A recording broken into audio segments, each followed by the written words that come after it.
Ben, first of all, welcome to the podcast and congratulations on having your song Poison Cake represent Croatia in this year's Eurovision.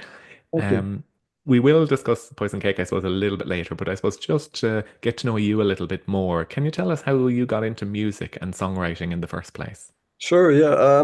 Music has always been such a big part of my life. I started playing piano when I was 6 or 7 years old. So it's been a long time that I've been interested in music and songwriting generally. Um, about 10, 12 years ago, I came across a songwriting camp in Ireland, and I didn't know much about songwriting camps or collaborating with songwriters or anything like that at that point. But that was kind of a gateway into where I ended up and what I'm doing at the moment. Um, from there, I just started to collaborate a lot with songwriters and producers from across Europe, mostly on EDM tracks. And then I sort of discovered other songwriting camps across Europe and started to go to some of them and network with more songwriters and meet people and mostly writing for small artist projects. But gradually kind of navigating my way along this road that I'm on at the minute. And yeah, that's been pretty much it so far. I've been studying some K-pop as well with a university in Finland, which has been really interesting, and just trying to learn a bit about the Asian market and how to write for that. Okay, interesting, very interesting.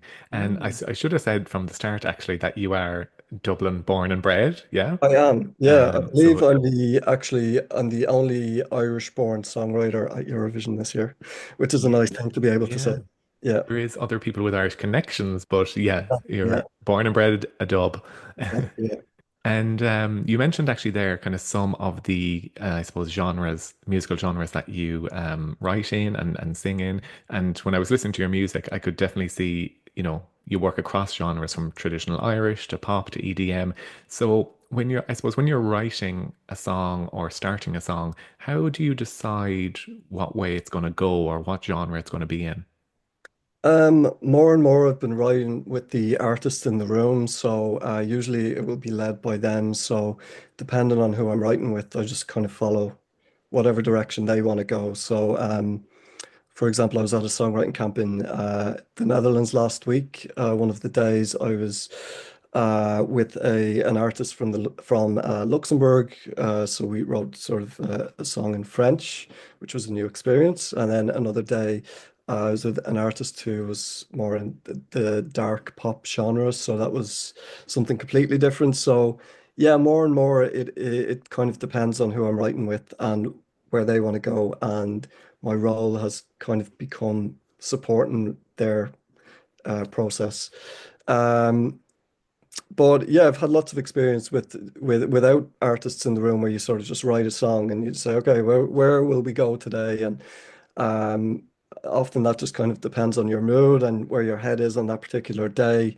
If you're feeling particularly emotional, you might write something slower, or if you've got a lot of energy, you might, run with K-pop or something like that. So yeah, that's been it. Mm. Okay, so we'll turn to Eurovision now. So you have been involved in Eurovision before. We believe you were on Ireland's jury for Eurovision 2021. Is Yeah, that true? that was Okay. amazing. And Yeah. yeah, it's so funny because I wanted to write a song that would end up at Eurovision. And it's funny that I got to be on the jury first. So I feel like I've kind of done it in reverse. So I've seen both kind of sides of things now. But the jury experience was absolutely brilliant, and just to get an insight into how that side of it works was really, really interesting. And can you tell us more? Can you give us those insights, how the actual jury panel works? So there were five jury members. Yeah. To be a jury member, you had to have some musical background. You can be a lyricist, a producer, you can work in radio or media, that kind of thing. So as long as you've kind of got some kind of track record, you're eligible to be a jury member. Um, And you pretty much you just show up and I think they gave us some food, which was nice. And then they bring you through to this nice studio. And they're quite strict, actually. They have what are they called? Like people that sit at the side and make sure that you're not kind of, Adjudicators or something. yeah, kind of It's like colluding. doing an exam. Doing your Yeah, leaving cert. Oh, yeah, yeah. PTSD. Oh yeah. So yeah, they sort of observe and make sure that you're not colluding with the other jury members, and so Oh, okay. you can't really sit there and be like, oh, what you think of that song? Did you like that one? Because you have to be completely independent, and everything has to be very impartial. And then there was a lovely guy, Paul. I don't know if you know Paul, Paul G. Sheridan. Oh, He's yeah. Yeah.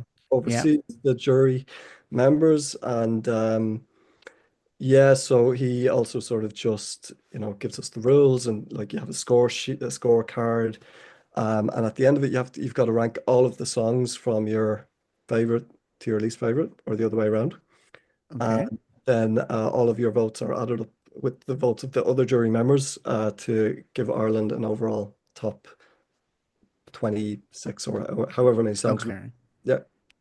Okay. And I hope you didn't sign an NDA because my next song or my next question well, any particular favorites from Eurovision 2021?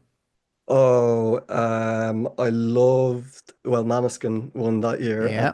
That was definitely up there on my scorecard. And the French song that year, Voila, that was Yeah. actually my Stunning. number one. Yeah, that was still one of my favorites in the last number of years. I'm trying to think who else was in it that year, but they were definitely among Yeah. the top five. Yeah. Yeah. And so we'll turn to this year's Eurovision and to the song that you co-wrote, Poison Cake, and as we said, is representing Croatia this year. How did you get involved in the co-writing of this song? Like what was your involvement? It was really interesting because Eurovision was nowhere on the radar when this song was written at all. Oh, Which okay. is kind of funny because often you'll go into a session and you'll have an artist who specifically wants to go for Eurovision. Hmm. On this occasion, there was no artist in the room when we started the idea and the demo. So there was myself and two other songwriters, Emma and Boss. Boss is the producer. We decided on that day um, that we were going to write a K-pop track, something for the Asian market, because it was at a songwriting camp run by a publisher, DWB, who have a lot of links to the Asian market. So it made sense to us that that is the path that we you know should explore. So yeah, we had a chat about the theme and what we wanted to write about. We all found this kind of common theme, and we sort of just went for it, and we just wrote in kind of a straight line, if that makes sense. We just like started at the start and we just kept going until we reached the final part of the song. Uh, and it's funny because at the listening session at the end of the song, at the end of each day of the songwriting camp, they play all of the songs that have been written to all of the participants. And we were like, oh my God, this song is really out there. And so you look people's face, they're like, oh my God, what is this? What is this song? Oh, it's So like show and tell in school. Oh, yeah, yeah. So then the song sort of just sat there for a while, and we weren't too sure what we were going to do with it. We knew that we loved it, and that was kind of it. And I was on Instagram or YouTube one day, and I saw this video of Marco um, from Dora a couple of years back, and for some random reason, I just felt this could be a good match for Poison Cake. Sent him the demo and he liked it, but he felt he wanted to sort of put his own twist on it. So he sort of went away with the demo and just explored that, and came back with a couple of suggestions that he wanted to change some things here and there with his producer. And yeah, that was the beginning of it. We went over to Croatia then. We recorded the track with Marko, and he submitted it to Dora, and yeah, you know the rest. the Yeah. rest is history, as they say. Mm. So did it, so just picking up on that bit there, you said that he wanted to make his changes. So has the song changed much from the original demo to what it is now? Essentially, it's like it's the same song. There's been a lot of enhancements to it, especially in terms of the production. Um, Marco added some of his own twists on it. For example, this big note that we call it the Balkan belt that he does towards the end of the track. That was his, he added that section to the song himself. Um, so I mean, I listened back to the first demo and you can hear that it's in its earlier stages Hmm, and it's come quite a way since then. okay. Yeah. Yeah. And can you tell us, I suppose, what is the song about and the meaning of the song Poison Cake? It's a song about standing up for yourself. It's a song about karma, and it's a song about emotions that are sometimes uncomfortable and that we don't really express very much or very loudly, because often it's forbidden to be angry or feel that desire for justice to be served. It's not really a feeling that people are allowed to express. But in this song, we kind of just go for it and we say, let karma be served. And it's justified in this case. It's about somebody who has been mistreated and ultimately just rises up and takes a stand. Okay. It's a It's good thing you very didn't interesting. call it's a good thing you didn't call it Serving Karma because that might have been too close to a Maltese song this Yeah, year. yeah, that's very true. I love that song as well. Brilliant song. Yeah. And so just back to Marco, what's it like working with Marco? Because when I was doing my research, I have a feeling that this song is probably quite different to his normal type of music. He's great. He's such a nice guy, and yeah, he's just a lovely person, and he's so excited about Eurovision and just so eager to just get on the stage and deliver a great performance. I mean, as everyone knows, at the national final performance, he was very unwell, and I think he's feeling very determined to get on the Eurovision stage and really show his full performance and show what he can really do. So Okay. And sticking to Basel, well, we want to know, are you going to be there? yes, I will be there, and I'll be there for a week from Monday to Monday. Okay. Um, and we are staying just across the border in France. So Okay. yeah, I think by the time we looked at accommodation, Basel was quite full. Yeah. Don't get me started. Yeah. Yes, that's a yeah, a I'm staying pain in point for Germany, a lot of people. Oh, just across Yeah. the yeah, border. I think there are a lot of people who are, yeah, have had to kind of move just beyond the border, but it's like 20 minutes across the way. It's not too far. We're looking forward to it. I say my parents will come and my brother and his girlfriend as well.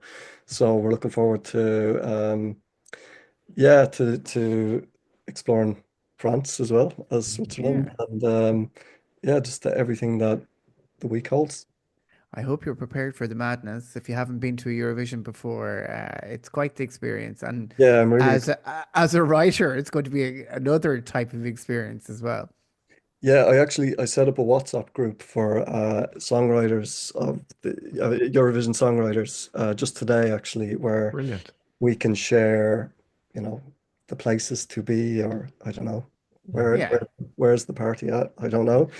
So Yeah. we've got now a growing sort of WhatsApp group where we can connect with each other, and really looking forward to meeting all the other And songwriters. it'll be an opportunity to network as well and make contacts, I presume. There'll be Yeah, a lot of industry people there, as they say. yeah. Okay, I suppose to keep it a bit lighter, apart from Croatia, obviously, do you have any favorites for this year's Eurovision? Hmm. I love the Albanian song because I just really like I really like that sound, and typically that would be my favorite type of music at Eurovision. Malta serving cunt is Yes. definitely a favorite. And I think yeah, it's you can't overlook Sweden. I just think it's so catchy and so feel good. So I'm really, yeah, looking forward to seeing that one live. Yeah. Mm, Cool. same, yeah. So many of them. I just cannot wait to see live. Can't wait to see what they're going to do on the Eurovision stage. And then outside of Eurovision, you are, I think, involved in the Views of the Valley songwriting camp. That's right. Yeah. Yeah. So I set up a songwriting camp in Ireland in Wicklow about 3 years ago, and primarily for Irish songwriters, a space for them to just come and write for their own projects. And that's been growing year on year. We're looking at camp number 6 now in June. And yeah, that's been amazing. From that Railtas song came for Hmm. a Euro song this year. And yeah, I'm looking forward to seeing the future of Use the Valley. Yeah, if it keeps Yeah. producing songs of the quality like Railto's Fire, then it's a good thing. But I just wonder, in terms of being a songwriter in Ireland, is there many of those kind of opportunities and songwriting camps? No. Or yeah, okay, Yeah, no, the answer is no, because the reason that I set it up was because there were absolutely none. And as a songwriter, I was looking for ways to network with Irish songwriters. I found I had to go abroad to connect with songwriters and producers when there are so many in Ireland. So after waiting and waiting and waiting for something to come up, I decided, you know what, I'll just set this up myself. And yeah, that's pretty much what I've done, and it's been amazing. There's so much talent out there, and yeah, it's been amazing just to connect with so many new people. yeah, good on you. Thanks. There'll be lots of Eurovision songs coming from that camp. I could feel Well, it. maybe, yeah. Yeah. Well, if we got another one for Eurosong next year, that would be amazing. Yeah. Oh yeah, Cool. So, one final question we ask all of our guests. As you know, our podcast is called "I'm Sorry, 0 Points." So we ask our guests, if there's something that you would give 0 points. It doesn't have to be Eurovision related or anything like that. Something that's getting on your wick, or really pissing you off, or Or is somebody. there or somebody? Well, yeah, don't get us sued, but yeah. So, is there anything or what would you be giving your 0 points to this week? maybe the weather forecast. Every time I check it, it's wrong, and yeah, I keep checking it, especially coming up to Switzerland. Obviously, it's like still 3 weeks away, but I check Yeah. it, and you just know it's never going to be right. So Yes. Yeah. Well, It's never hopefully right, really. the sun will shine in Basel, yeah, hopefully. That is all our questions, Ben. Just want to say thank you so much for joining us on the podcast, and we really wish you the best of luck, and excellent. wish the Croatian team the best of luck in Basel. And hopefully we'll see you there. I'll see you there, definitely. Thanks, Ben. Hey, thanks Thank so you. much.